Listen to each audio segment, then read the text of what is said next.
of interest is modern European philosophy and social thought, and who has just published a memoir called Love's Work, a series of reflections on loving, living, and the life of the mind. The life of the body is just as pervasive. Gillian Rose, in her early 40s, has advanced ovarian cancer. Did you get any warnings of your condition? No, none at all. I felt very well, in fact incredibly well, because for the last 10 years, I've got up every morning at 6 o'clock and cycled to the swimming pool and swum 2 kilometres. And I was doing that up till the day before my first operation. It's called the silent cancer. I mean, I was a health freak and I had no warning at all. But how did you get the first indication? Well, during an exam or something? I did an inaugural lecture, and after the inaugural lecture I had a bout of vomiting, and I thought, I've just been working too hard. And I went to bed, and I was all right the next day. And I thought, well, at the end of term, perhaps I'll go and see the doctor. And then at the end of term, I had another bout, and he came to examine me, and he said, you've got something in you the size of a melon. And he sent me to a specialist, and it all took off from there, but I never felt ill. In fact, I haven't felt ill. The only thing that's made me feel ill is medicine, medical practice, operations and things. I've never actually felt ill. I don't feel ill at all. So as we speak, you feel fine? I feel absolutely fine, yes. And people, you make the point in your memoir, indeed, that's one of the things that people find difficult. Yes, the fact that you're yes. full People of think vitality. if you're described as having cancer, you should be in the role of kind of patient or victim, somebody who can be looked after, patronised, put in a category, seen to be ailing, and if anything, it's given me new vitality in all sorts of ways. And so your friends had to come to terms with this? Definitely, and my family too, because they didn't expect somebody to get cancer who is actually so healthy and so strong. I was kind of the strongest member of my family, the only one who took regular exercise. And I have a good life, you see, whereas all the books about cancer say the kind of people who get cancer are people who are depressed, unhappy, have unsatisfactory work, don't have good relationships. And this didn't make any sense to me at all. So what about the prognosis factor then? You just go from day to day kind Well, of thing, the prognosis, from the book has varied enormously. I mean, those medical practitioners who I think have been least wise have tried to put a term to my condition and said, you may have a few months of good health. If the chemotherapy doesn't work, you'll be dead within a year. That was said to me 2 years ago. But the best thing is my current oncologist, a man whose name is very symbolic. His name is Dr. Grieve, but he's not like his name at all. He just says to me, this is just a chronic condition. We treat symptoms as they occur. It's not, in my case, aggressive. And although when it was diagnosed, I was told that I was lucky to be alive, that I had an enormous amount of spread. I mean, it's right through my abdomen. It's now in my lungs, in fact. But the other thing my oncologist always says to me when I go to see him is there anything you want to do that you can't do? Which I think is a wonderful question. Yeah. He doesn't look at me and say, oh, you look awfully ill, or you've perhaps got a month to go. Yeah. He just says, is there anything you want to do you can't do? And I think, well, no, I'm doing everything I want to do and more. But you did find a certain amount of disagreement, didn't you, among the specialists? Oh, yes, there was definitely a disagreement among them. After the second operation, one of them said the disease had progressed, and the other said it hadn't progressed at all, which in a sense liberated me, because first of all I wanted them to make their opinions tally. I thought, I can't deal with this. One of them was saying I'm getting ill, and the other's saying there's no change. But then I came to see that maybe that was a good thing, really, because it left a lot up to me. Yeah, and on that point, I mean, as I understand it, you've carved a midway between conventional medicine on the one hand and New Age healing or alternative healings on the other, have you? Well, not really. I mean, I do see an immunologist in London, and because one of the ways cancer is being treated now, especially in Scandinavian countries, is by boosting the immune system. So basically, you're not taking drugs that are like chemotherapy, kind of destroying your blood cells. You just take lots of vitamins and minerals and things like that. I'm certainly doing that. But I also see a conventional oncologist, and I've had more chemotherapy of a fairly mild kind, which seems to be working. So it's more the area of alternative healing. If I mean, did you not express some unease at the way they insist on you becoming an exceptional person, that kind of thing. Definitely. I mean, alternative healing, I think, has its own cruelties, because it says, and some of the best literature says this, if you get an illness like this, then you must start to love unconditionally, to live exceptionally. And in fact, when people get illnesses like this, often their worlds fall apart. That's the last thing they can do. I mean, it is known that, unlike the scenario you get in a film like Shadowlands, that often couples, for example, are not brought close together by one of them getting cancer. One partner feels guilty and may reject the other. And so you've got more problems rather than less problems. So I think it's cruel of alternative healing to say, you've got to live a perfect life. You've got to go on living your ordinary life and just be as optimistic and positive as you can. And to be able to live with uncertainty, I think, is terribly important. To be able to say, but it's really like it's a religious assumption, isn't it? I just don't know what's going to happen. And that's all right. You've got to be able to say that, certainly. Your ancestors, that came originally from Poland to Germany and then to London, to the east end of London. Yes. And to Manchester. And to Manchester. They thought it was New York, and they got off the boat. They had no English at all. And they got off the boat at Manchester under the mistaken idea that this was New York. But where did you grow up? London. In London? Yes, in London, yes. But half the family come from Manchester and half from London. And the half from Ireland, actually. Oh, really? Yeah. Well, my stepfather is a Dublin Jew. So there's that connection too. Yes, we'll come to that later. But so you grew up within the context of Judaism. I mean, it was a real live thing for you, was it? It was Judaism as a culture rather than as a religion. I'm sure you're aware of this distinction. Indeed. So my grandparents were Orthodox Jews. My mother was culturally a Jew, not religiously a Jew, which again was rather liberating because it meant that I could explore what it meant to be a Jew religiously. But were you clued in early on to what you refer to later as the anti-supernatural character of Judaism? No, not. Well, yes, I suppose there was in a sense, because Judaism meant certain kinds of food, certain kinds of having your Sabbath on the Saturday rather than the Sunday. Judaism was a number of practical cultural correlations rather than faith or law. I knew nothing about that at all.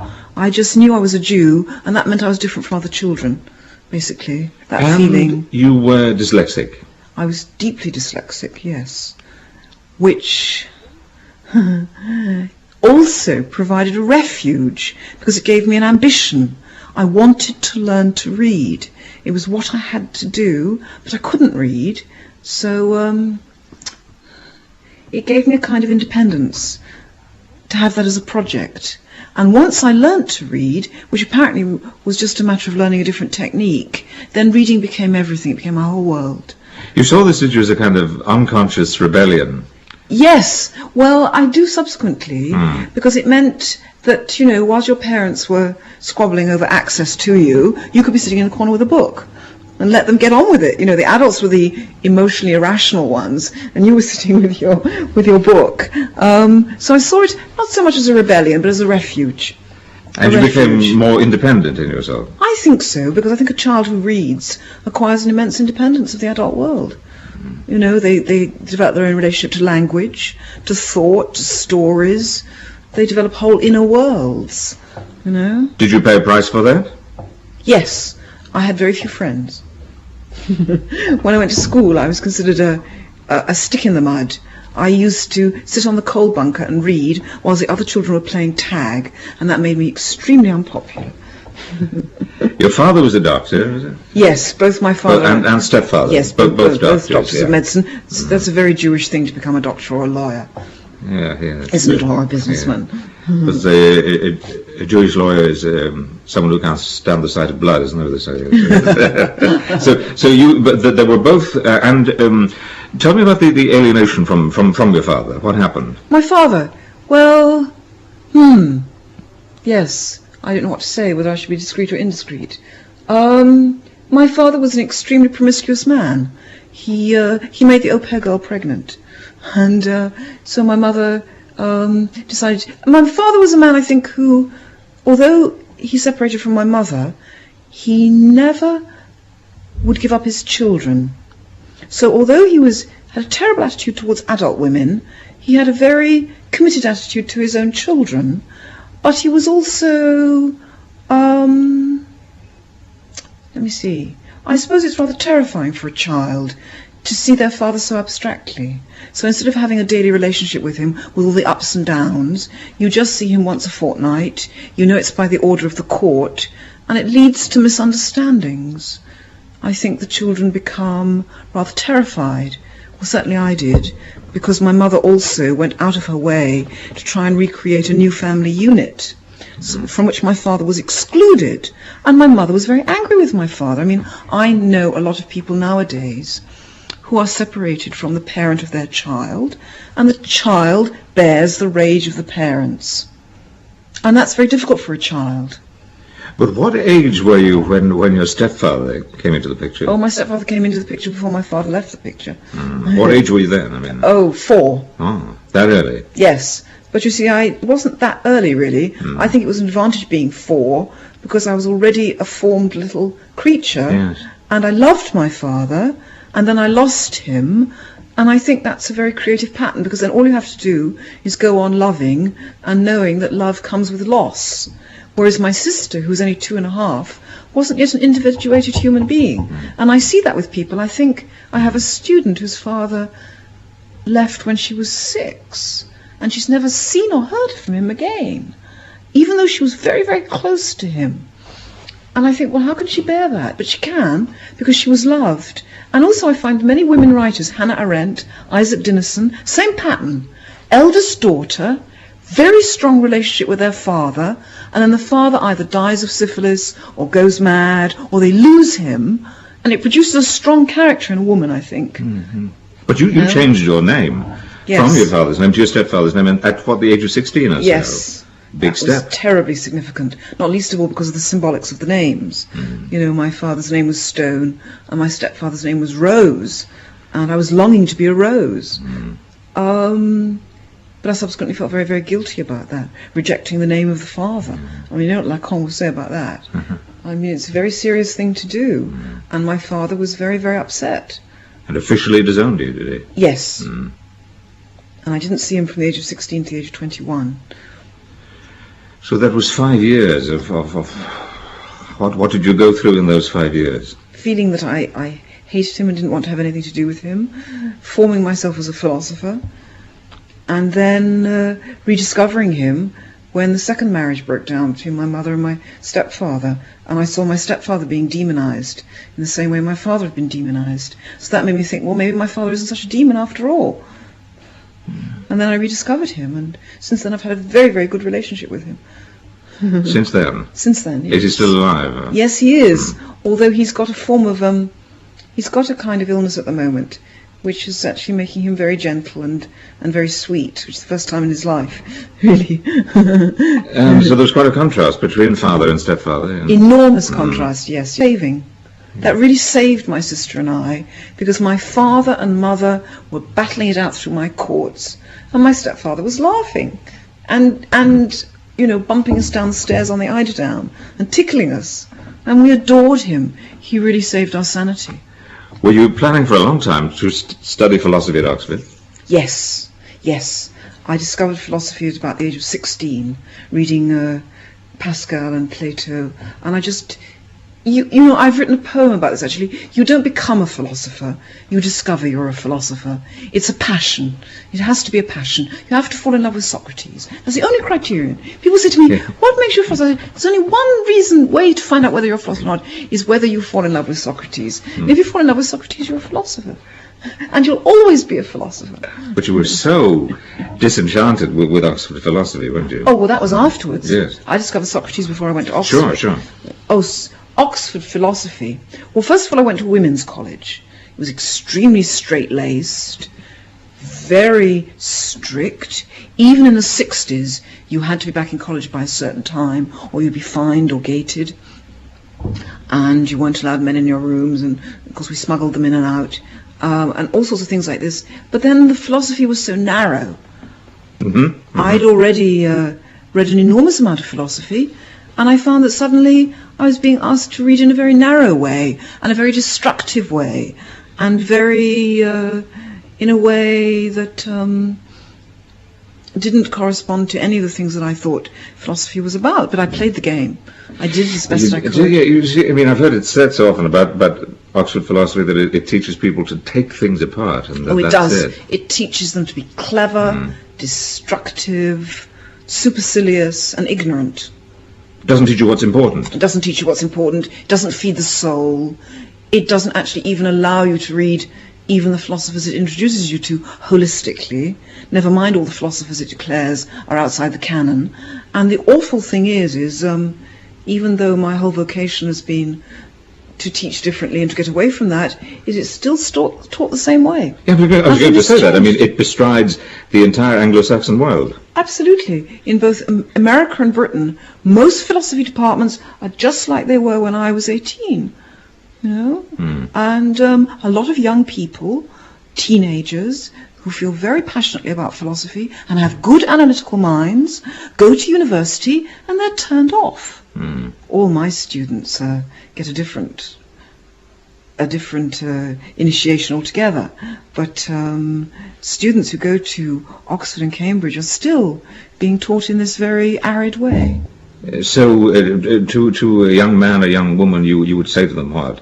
To a young man or young woman, I would say, don't read Sophie's World, and don't read Ayer, and don't read Locke, but read Plato, read St. Augustine, read Pascal, read Rousseau, read the great thinkers, because the other thing that's happening now is, this book, Sophie's World. Yes, which has just got a lot of attention. Indeed, it's extraordinary. I don't know if you've read it. I haven't. It's about a series of letters to a young woman about philosophy. So I think, well, it's got a romantic irony running through it. It's got a narrative running through it. And then it has chunks of philosophy. And literally, the chunks of philosophy are printed in this very ugly script. And I think if you hadn't read the philosophers, you'd make nothing of it. It's done very dogmatically. And I don't really understand why that book has had such appeal. It has no eros, for example. But obviously there's a hunger for it. But I was teaching this 17-year-old, and I didn't give him Sophie's World to read, which is meant to be a book for teenagers. I gave him the real thing. And so now, at the age of 18, he's a philosopher. He doesn't read Sophie's World. You mentioned the disappearance of eros there. Yes. Meaning the desire, a hunger that underpins the quest itself. It means eros ranges from sexual desire to intellectual curiosity. It's just, as you say, a hunger. I think that's a good way to put it, because a hunger acknowledges there's a lack, but knows also that it can be filled. Whereas if you just say, as some people do, the Platonic eros is lack, you've only got half of it. As some currents in French thought do. Absolutely. See it simply as lack. Absolutely. See desire just as lack. They see the whole of intellectual life as founded on an absence that we're always illegitimately trying to make present. That's what deconstruction says, that behind all our cherished contraries, like nature, culture, writing, speech, positive, negative, there's a desire for the full presence of these things. But the truth is that there's only ever lack, and we must mourn that. Recently, Derrida said in an interview, "I mourn, therefore I am," which is, meant to be "I think, therefore I am," is his recasting of the philosophical enterprise. But it's not mourning, because Freud says if you complete the work of mourning, you return to the fullness of being. Whereas if you don't complete the work of mourning, then you remain melancholic. His famous essay, Mourning and Melancholia. So it seems to be the whole of recent French philosophy is melancholic.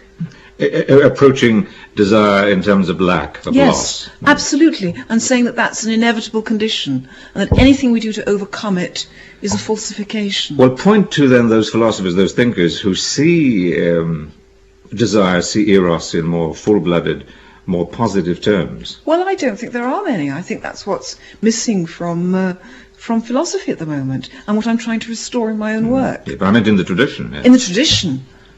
Oh, well, all the ones I mentioned, really. It's in the great ones. Oh, I think so. I think it's in Rousseau, Hobbes, Marx. I'd even see it in Marx. Freud, we've been discussing earlier on. I mean, I think it's in all great thinkers. There's eros, but not in deconstruction or in a lot of French thinking. There's another sort of negative strand. I'm thinking of the Masters of Suspicion Brigade, or at least a certain reading of them by Paul Ricoeur, Marx, Nietzsche, and Freud, seen in a certain way as a bunch of knockers. Yes. Yes, I agree. And they're seen as radical debunkers, but that's only the first skeptical stage, really. Because first of all, of course, all the important thinkers of the last 200 years start off by debunking, by skepticism. But underlying that is a positive vision, which they want to re-insinuate, and they do it cleverly through the skepticism. So Marx wants to restore full activity to those who've been deprived of their activity in the labour process. Freud says he wants to restore perfect memory so that we can move forward and give attention to what we're doing and not be fixated on something we've lost in the past. So you can read every thinker skeptically, or what I would say holistically. You make the point in one of your essays that in dealing with this kind of crisis in modern philosophy, you came up with the corresponding crisis in modern Judaism. Yes. Well, it's not so much, yes, it is the same crisis, but that's not recognized. In a lot of recent thought, again, especially French thought, Judaism is being seen as a New Jerusalem, as the ideal of community. Everybody is looking for a perfect community, a community of love, and Judaism is being seen as offering this community of love because it is argued that it was destroyed politically at the fall of the Second Temple, and therefore it has survived as a discursive community. But I think that's a very dangerous position, because Judaism is part of the modern world, and it suffers, like the rest of the modern world, from the painful opposition between power and love. So what are we seeing here then? A distortion of reason on the one hand, and an over-idealizing of Judaism on the other. Exactly. Whereas I'm afraid they think they all have the same dilemma, and that you can't set Judaism up as this ideal. It's just as bad as anti-Semitism, really. It's a form of philo-Semitism, and it's unrealistic. But what's wrong with it? Is it, in other words, it behaves. In other words, the kind of ethical thought is such as to ignore what the real concrete world. More than that, to ignore actually the divisions within Judaism. I mean, there's more than one Judaism. Judaism itself is deeply, deeply divided between conservative Judaism, Orthodox Judaism, Reform Judaism, Liberal Judaism, as to the relationship between law and love, between community and power. So it's overlooking the debates within Judaism and the divisions within Judaism. It's also overlooking Judaism's relationship to the dilemmas of power and violence that all communities face in the modern world. In other words, that it's an attempt to think of, say, an ethics without any sense of law. Yes, exactly. It's antinomian, it's anarchic, it's utopian.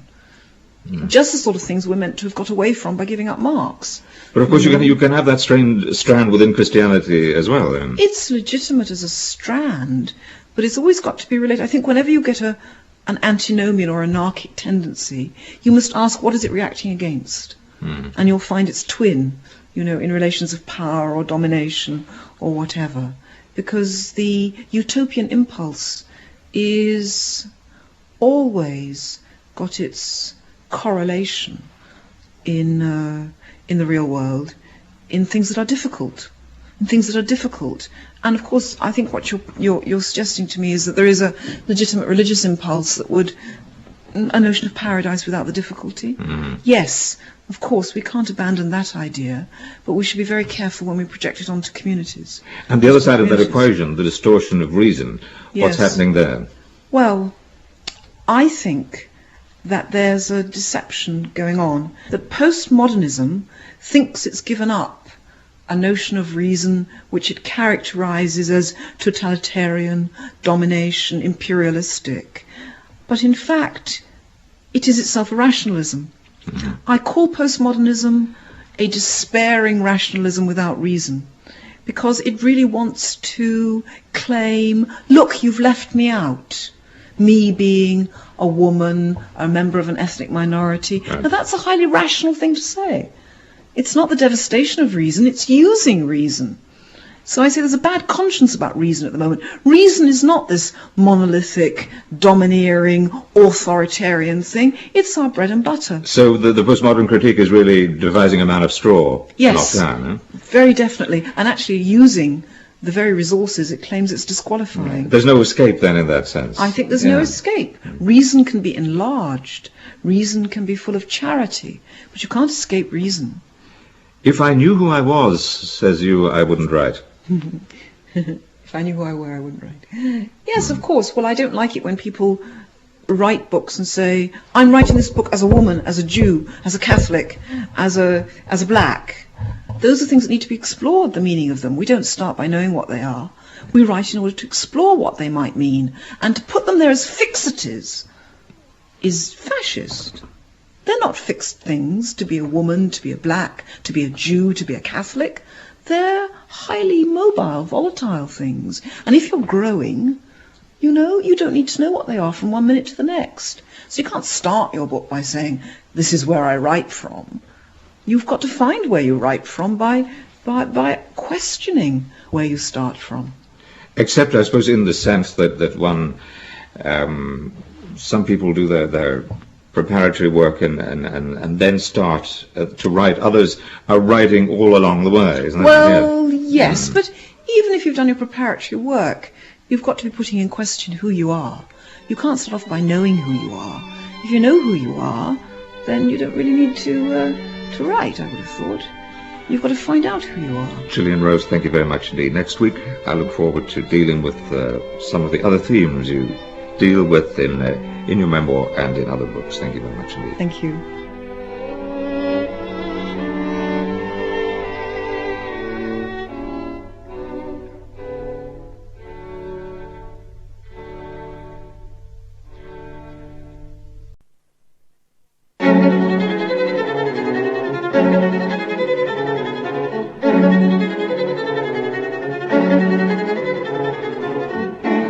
My guest again this week is Gillian Rose, whose main area of interest is modern European philosophy and social thought, and to whom I spoke last week about her early life. I want to talk to you this week about friends and lovers in your life. You say at one point, I'm highly qualified in unhappy love affairs. Well, I think some people have perhaps over-construed that, because I do say at the end of the book that I've actually had 2 very successful long-term relationships. You do, yeah. So I don't want to appear as simply a kind of waif of love. But nevertheless, that was introduced strategically and realistically, because I wanted to explore what it is to be love-able and what it is to be non-love-able. I mean lovable and capable of love at the same time. So that's why I introduced it in that dramatic way. And it is true, of course I've had a lot of unhappy experiences, because otherwise one wouldn't grow, would one? Did you see any pattern? Certainly I did. I mean, a pattern you've picked out yourself, that one tends to think, first of all, that things are happening to you.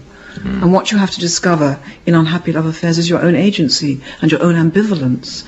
And I think some forms of feminism detract from women being able to do that. They teach women that they're victims, that they're oppressed, and they don't encourage women to see their own active involvement in situations where they may indeed be unequal. But you've got to see your own involvement in that, commitment in that, in order to move beyond it.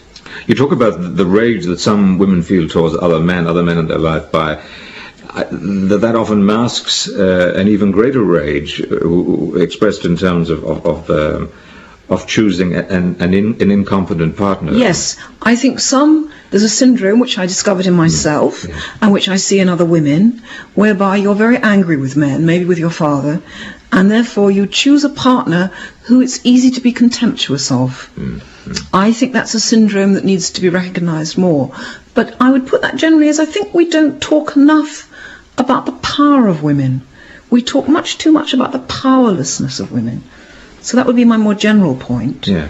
The power residing in what? Well, in being a mother, in being a lover, that women are not always on the weaker side of things. They're often on the stronger side of things, but nevertheless representing themselves to themselves as weaker. and therefore they don't understand their own agency in their choice of love object.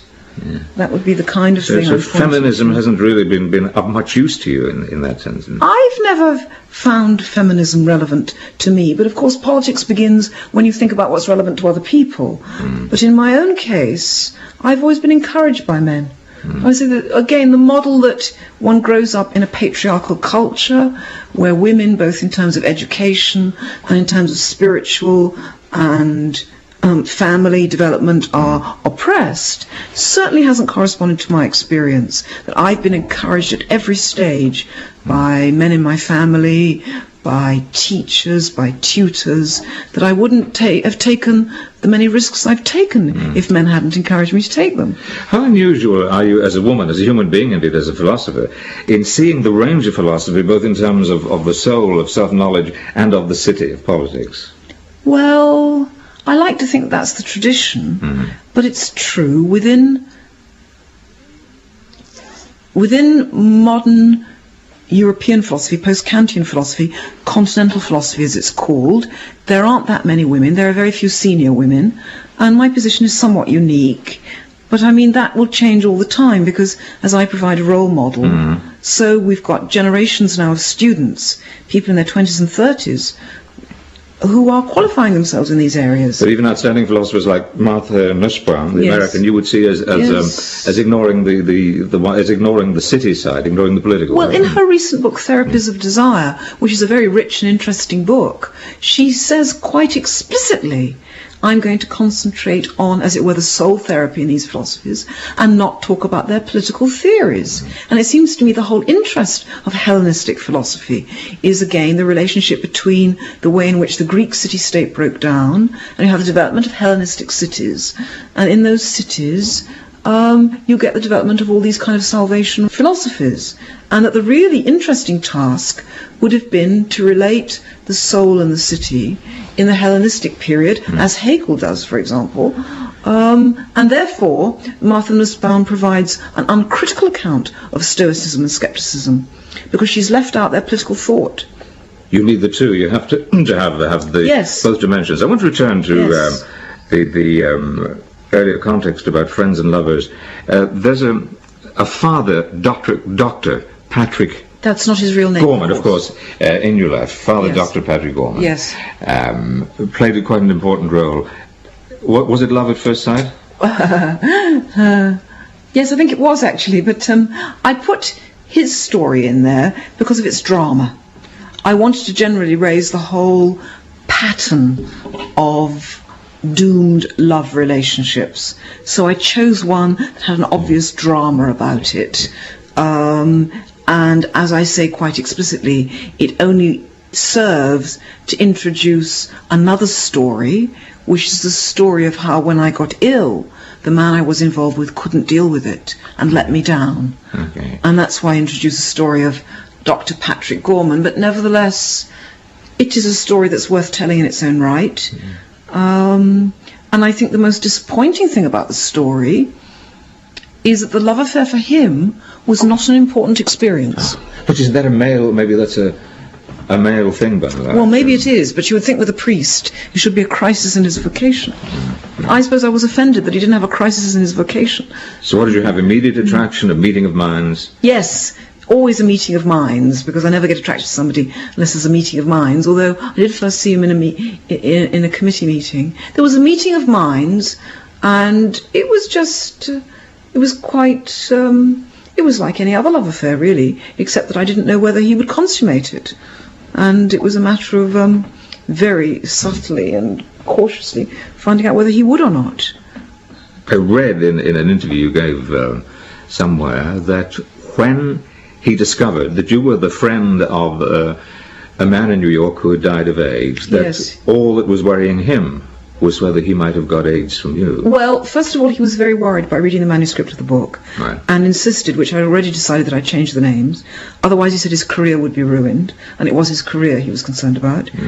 But then, 2 weeks later, when he phoned me up, and I thought he was going to phone me up to really apologise for being so self-absorbed and not to say, my goodness, what a lot you're going through, with this illness and with the person who let you down, he phoned up to ask me, which actually showed shocking ignorance, as to whether he might also have AIDS. And I was very shocked, because this is a man who's actually advising young people, and you ought to know that you can't carry AIDS for 20 years. Yeah. You know, because it's stated very clearly that when I knew Jim, who subsequently died of AIDS, it was the early 70s. You know. Yeah. So, but were you shattered at that point that he thought along those lines? I wasn't shattered, I was disgusted. I thought it was very self-centred and extraordinarily unimaginative and very shallow of him, as well as being very ignorant. Talking of those days, you say, love-making is never a simple pleasure. Yes. I think it's a bit like with alternative healing, which says, you know, if you live perfectly, you'll be all right. I think booklets that try and say, this is what you should do to improve your love life, may be totally overlooking the psychological complexity of what's going on between two people, because it's never simply the meeting of two bodies, it's always the meeting of two souls. So you can't just simply teach technique. You know. As you said, body, soul and paraclete. Yes. Yes. There's always a third party, I think, to any love relationship. That is what your relationship is to infinity or eternity. And that will affect your relationship to another human being. Whether you see another human being as related to God, if you like, will make a difference how you treat them as a lover. Do you believe in eternity? Definitely. It's the only thing I believe in. Lovely. Lovely. Haven't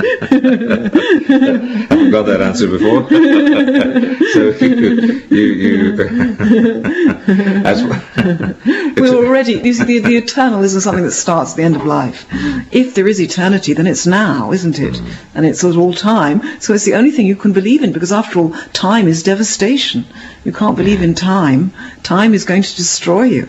So you have to believe in eternity. So you believe in something outside of the spatio-temporal continuum? Certainly, yes.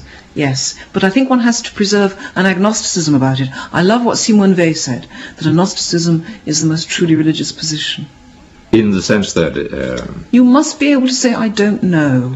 Oh, agnosticism. Sorry, agnosticism. I thought you slipped Gnosticism in there. No. Agnosticism is the only true religious position, because to have faith is not to give up knowledge, but to know where the limit of knowledge is. On that point, I mean, I think I heard you say at one point that maybe Freud, in a certain sense, is more, in a more ultimate sense, more religious than Jung. Yes, yes. For similar reasons. For similar reasons, because Freud, unlike Jung, will not offer you an alternative mysticism. He says you've got to live without authority. And he says quite explicitly in one of his lecture series that psychoanalysis stops where faith begins, and it can't provide a figure of salvation for you, whereas Jung is trying to compensate for the lack of figures of salvation. And therefore I think Freud's position has greater integrity. Nighttime is psyche time, say you, so what is it, the garnering in after the day? Yes. I think in the evening you have to work through is a phrase I like very much, which comes from Freud, in fact. You have to work through all the things, all the emotional realities you've encountered during the day but perhaps haven't given your full attention to. And morning, then, holy terror. Morning is holy terror. Morning, I think, is more cosmic.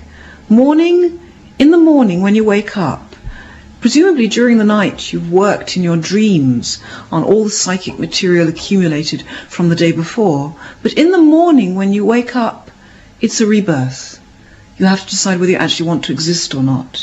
I think that's a deeper crisis. Yeah.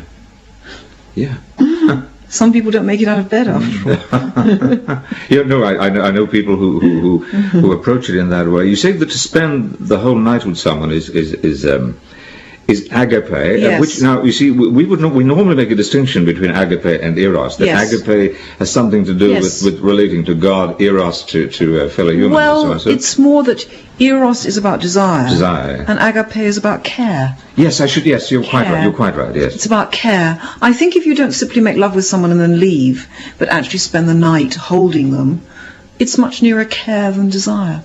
or it's the beautiful mix of the two. Just but I mean, how absolute a distinction is it? I don't like, no, I don't agree with Nygren's, who makes an absolute distinction between agape and eros. I think an eros fulfilled always becomes agapic. Where's friendship then in that? Oh, friendship, yes, friendship is also a very beautiful and important thing.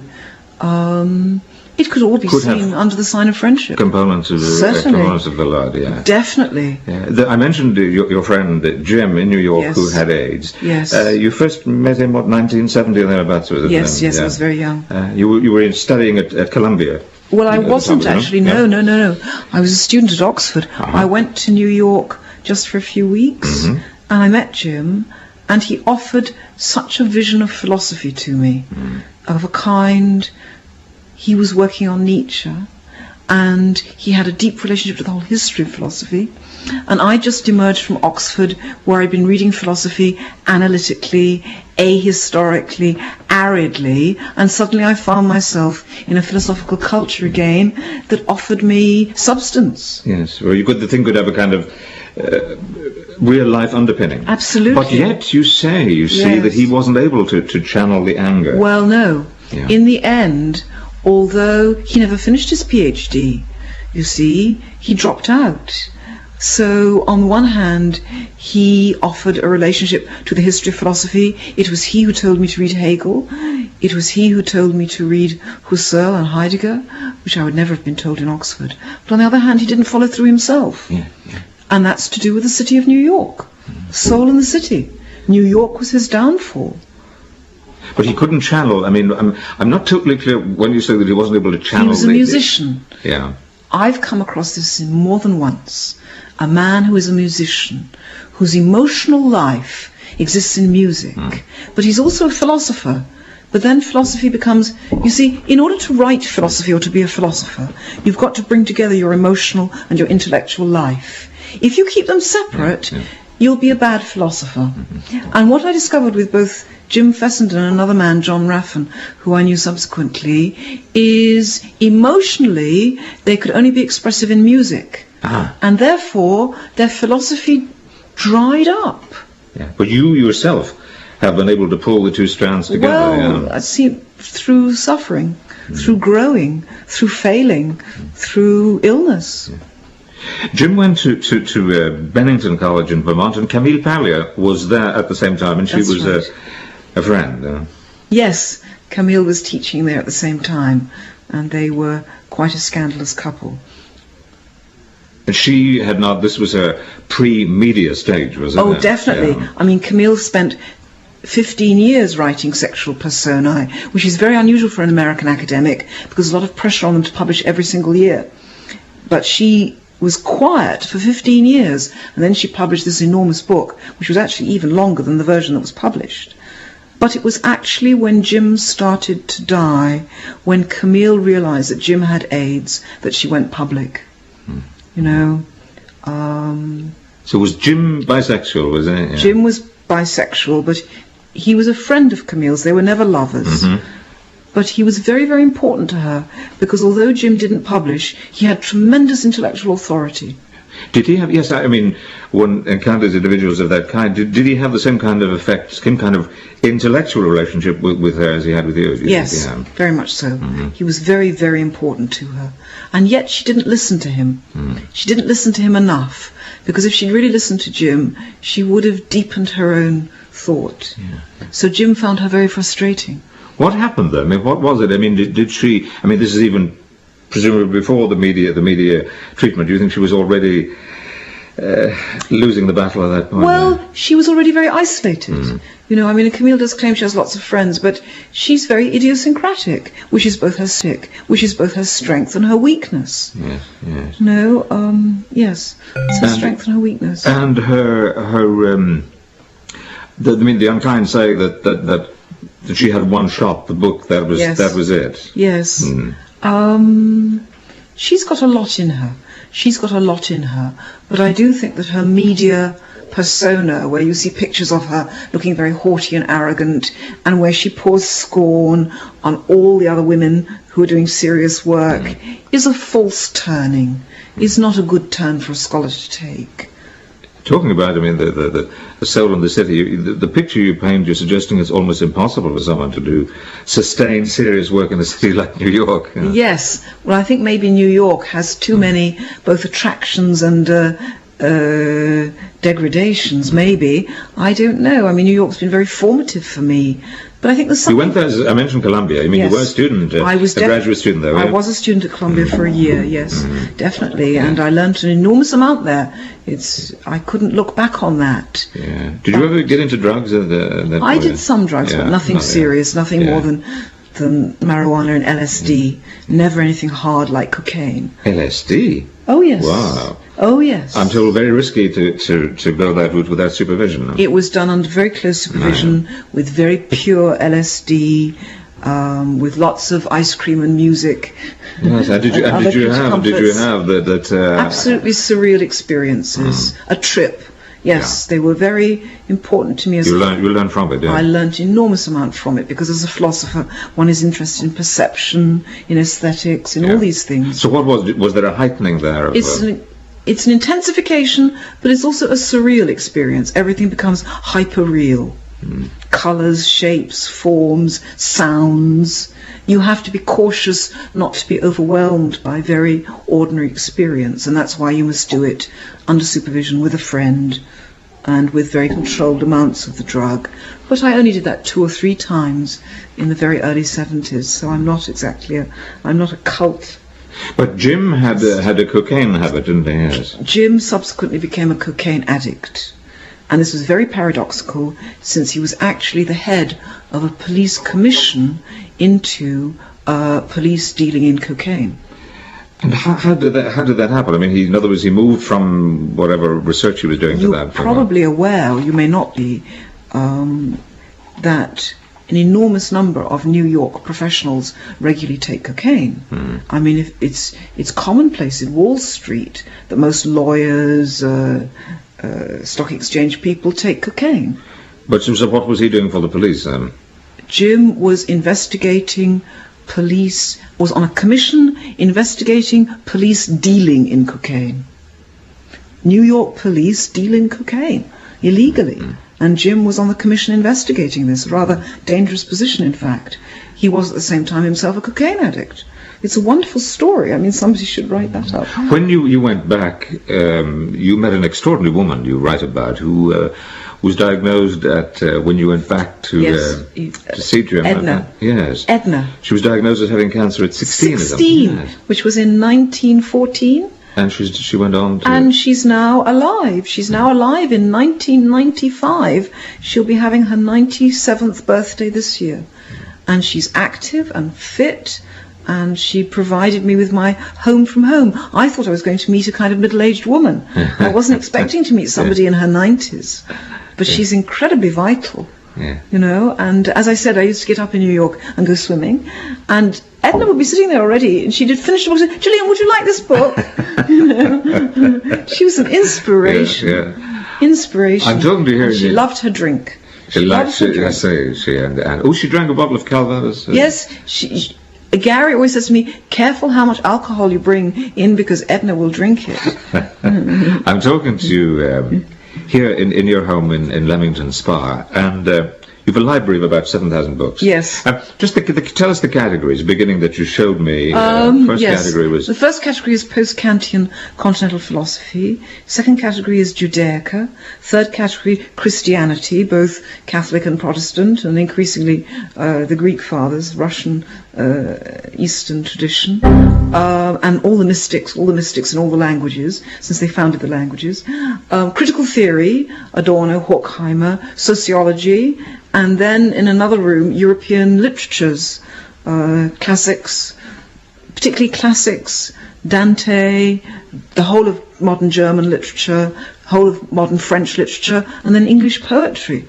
What a range. You taught German literature for a while. Yes. Well, at Sussex I taught a course called Modern European Mind, which involved teaching both German philosophy and literature. Very good to teach them together. And learnt German through reading Adorno? Oh, I learnt German, yes. Well, through reading of Wittgenstein and Adorno, yes, that's right. Not an easy way to do it at all. Well, it doesn't sound the easiest. No, it wasn't. Easiest way. But once you've done that, you can read anything. But and the number of Bibles you have? I have, in my flat, I think I counted, I have 36 Bibles, because whenever I go to a foreign country where I don't have the language, say for a conference to Portugal or to Sweden or to Norway or to Yugoslavia, the first thing I do is buy a Bible in that language, and then you can start reading Genesis, and you've got an idea of how the language looks and sounds and works, and you don't feel quite so alienated by going to a country where you don't speak the language. To what extent do you attribute this range of intellectual interest to growing up in if not religious, in cultural Judaism? I'm sure there must be a connection there, that it's made me very open-minded and made me I'm very intellectually promiscuous, really, but I like to think it doesn't make me superficial, because I'm always reading at the heart of matters. But I don't know why I have this great range. Well, I think philosophy and poetry go together, but you must remember for me that philosophy includes political philosophy. It's not just, the therapy of desire. It's the city as well as the soul. And I find that in literature as well, but I love poetry. I love poetry. I think it's it's Socrates. Socrates really was a great poet, as well as a great thinker, even though he never wrote a word. He never wrote a word, Socrates. It's amazing the power, yes. the influence. Yes, when I read, I don't know, Socrates is almost my Christ figure, really. When I read the account of Socrates' last days or hours, I feel as if I could reach out and touch him. And when he says the soul has to grow feathers in order to return to God, and he describes in great detail what it would be like for a human being or for a bird to actually grow feathers, and you feel you could just reach out and touch him.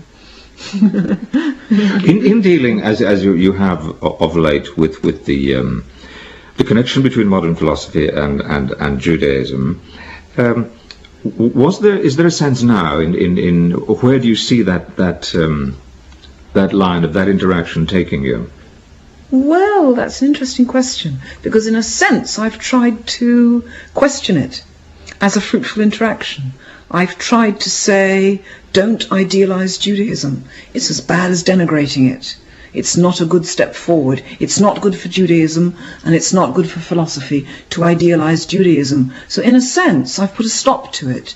But where there's something that I must continue thinking, where I think we should all continue thinking, is this relationship between law and love, between ethics and violence, between the soul and the city, is not to be tempted just to concentrate on one side of that polarity. So in other words, almost the very formulation of the choice in terms of Athens and Jerusalem is to miss an important third factor. That's right. It's the third. It's always the third point that's the most difficult one. Yeah. And if you just set up oppositions, you can be sure you're avoiding And I think you suggest, even if we suggest Rome, only part of the Roman thing has been appropriated. Absolutely, yes. We've got to look at why we can't live in ideal communities, what the whole notion of rights and individualism and the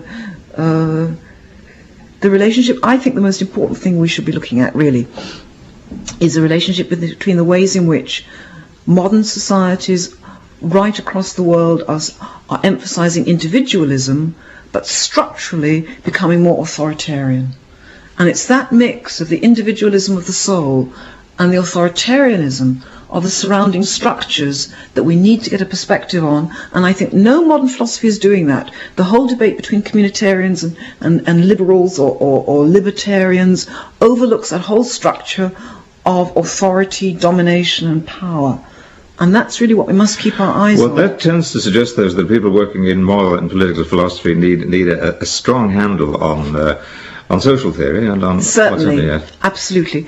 I think that in the wake of the perceived demise of Marxism and of Heidegger's Nazism, everybody's looking for an ethics. But in fact, they should be looking for a political theology. A political theology? A political theology. We need to think about God and the polis, and not to think about this anodyne love ethic. But the whole culture runs counter to that. I mean, it's not hospitable towards it. I know, but that's the role of the intellectual. As Socrates said, you've got to be a gadfly. But do you see any glimmers? I mean, whom in the kind of project you're outlining, whom do you see involved in it? Well, I see the people I mentioned to you, J. Bernstein and Howard Cagill, who are increasingly becoming professors, people, my contemporaries, my students, who are now becoming lecturers and professors. There is a movement there, but it's very important that people should know that in the continental philosophy tradition, it's not just Heidegger and Derrida. There's another tradition of social and political thought, which goes back to Kant and Hegel, which is equally important and which must not be lost. You'd include Habermas there and people like that, really, yes? Yes, and it must not be lost with the loss of Marx and Heidegger. We've got to keep that going. And there's a danger of that loss of yes, that. Because there's this awful divorce between philosophy, which thinks it's interested in ethics, and a social and political thought, which is more sociological. They've got to be brought together somehow.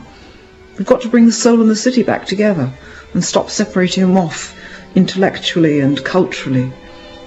Gillian Rose, thank you very much indeed. Thank you.